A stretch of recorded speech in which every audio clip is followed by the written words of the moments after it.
Alright, first off, I want to give all praises, honor, and glory unto Yahawashi, Bashem Kodash. Double honors to the apostles and elders of Great Millstone who rule well. Shalom to the brothers in highways and byways pushing this word in all sincerity and truth. The sisters, the believers, the helps, the hopeful elect. Shalom. This is Brother Aaron from GMS Jamaica Camp coming with another quick lesson. And I'm just going to start off with this precept. This is Revelation 2, verse 9. It says, I know thy works, and tribulation, and poverty, but thou art rich. And I know the blasphemy of them which say they are Jews, and are not, but are the synagogue of Satan. Alright, now within this lesson, we're going to focus on the first two lines or three lines. Right, it says, I know thy works, and tribulation, and poverty, but thou art rich. Alright, and we are weak in the flesh, but we are strong in Yahawashi. Alright, just as how we are in poverty, we are poor, we're in tribulations, but in spirit we are rich. Alright, and it's the same thing.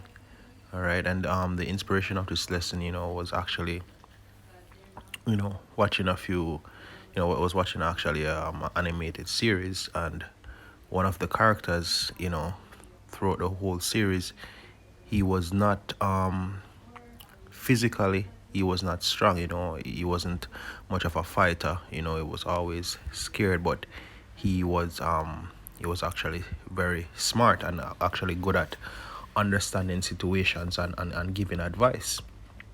All right, and at one point he was actually saying that he was always a burden to those around him, and one of his friends actually said to him that, look, you're not a burden, you've always given us good advice that has saved us many times. And he said, when have I done that?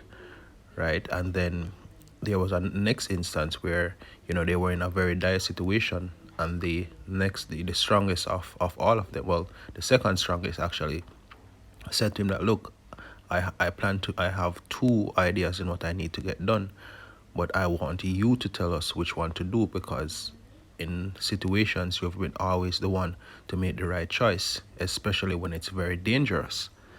And at that moment he started to think to himself that, look, this whole time I was saying that they thought that I was a burden to them, when really that thought has never crossed their minds, and they actually trust me.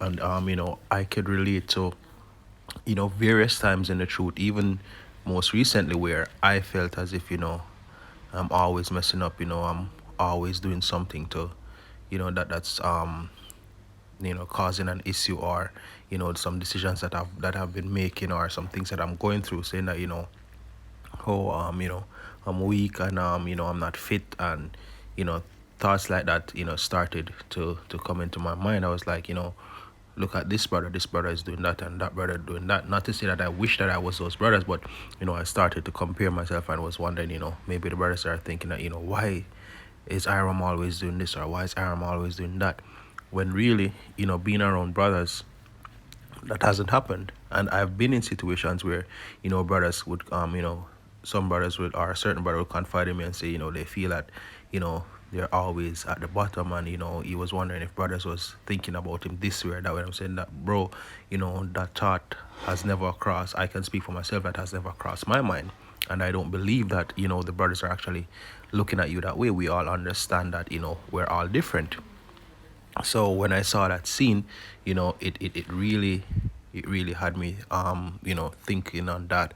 And this was one of the precepts that came to mind. Now, as I said earlier, in the flesh we are weak, but in spirit we are strong. We're strong in Yahawashi. So despite our flaws, despite our shortcomings, we need to look at the strength that we have in Yahawashi. What are the things that we do well, right? This is Philippians 4 verse 13. It says, I can do all things through the Messiah, which strengthen me. All right. So look at your strengths. Look at the things that you do well, and improve upon them, and strengthen them. And the things that we're not doing so well, we should actually work towards building that up, even but without actually tearing ourselves down, or condemning ourselves.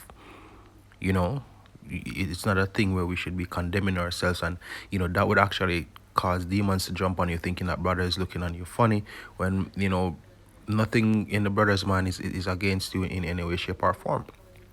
And that's why it's good to even have within the camps, you know following the precepts, as if if someone has art with a brother, that he pulls him aside and speak with him privately, and follow that slacky, and follow that procedure, so that when things happen, my brother will know that, look, whenever there's an issue, at least a brother always comes and confront me about it, so it can be fixed. So there's no reason to think that a brother is looking at you in a certain light.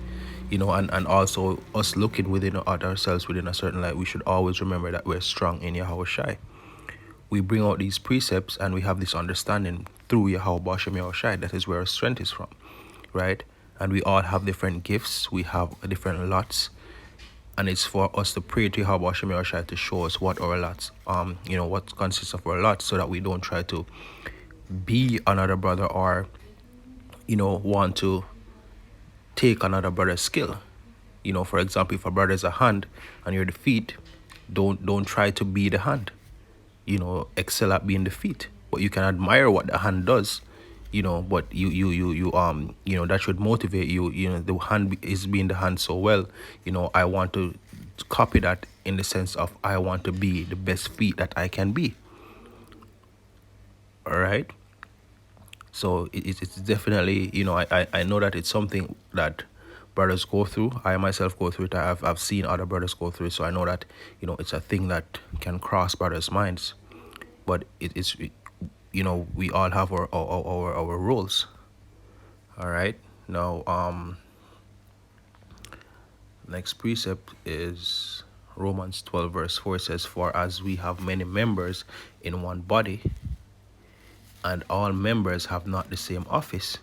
So with going back to the animated series, that character, his main strength was actually observation and making good decisions, right? But he was just not a fighter. Now whenever they're in a pinch, and he observes the situation and lets everyone know, then the fighters can do what they need to do, and everyone gets out alive. So he's not useless or a burden, as he may have thought. Now, was he physically weak? But as time went on, he became stronger physically. Not as strong as everyone else, but even within his own right, he began to get even physical strength, and was actually growing. And meanwhile, he was improving upon what he does best, which is observing, and figuring things out, right? And the fact that that thought has been removed, that he's a burden, it made him focus more on what he could do, and it even helped so much more. All right.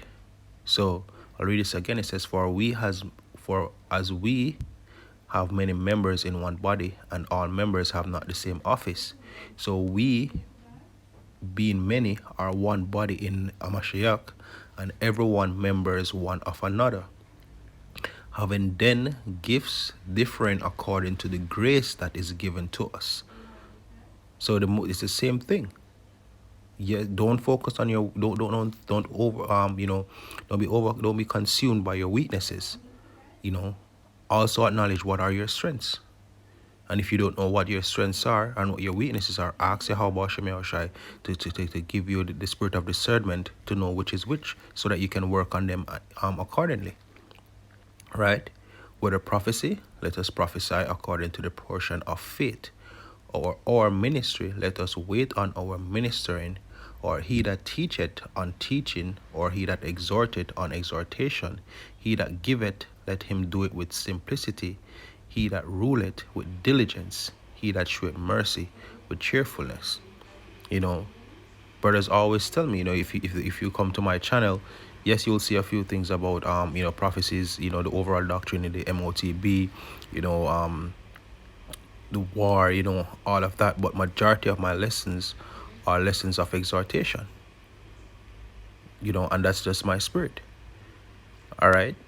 Now, I know brothers that are heavy in the prophecies, and sometimes I'm like, wow, I need to dig more into these prophecies, but it doesn't mean that I plan to forsake doing these exhortation lessons. Because they come, it's a gift from Yahawashi. This is what my spirit tends to lead to the most. All right, and that's just as an example. Even if you look on how the apostles teach, Apostle Gabar, teaches different from Apostle Rimlab and Apostle Tahar, and so on and so forth. And sometimes they focus on the same thing, sometimes they focus on different things, but you can see that they're different spirits.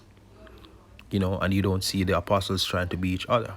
You know, we do mark the perfect man, and when we we follow their example as to working on leading on to perfection, through the spirit and power of Yahawashi. But it's just to show that, look, we all are different. All right, so just something for the Akim to think about. Hope this was edifying. Once more, I want to give all praises, honor, and glory unto Yahweh, Ba'ashem Yahawashi, Ba'ashem Rakakwadash. Double honors to the apostles and elders of Great Millstone who rule well. Shalom to the brothers in the highways and byways pushing this word in all sincerity and truth. The sisters, the believers, the helps, the hopeful elect. Shalom.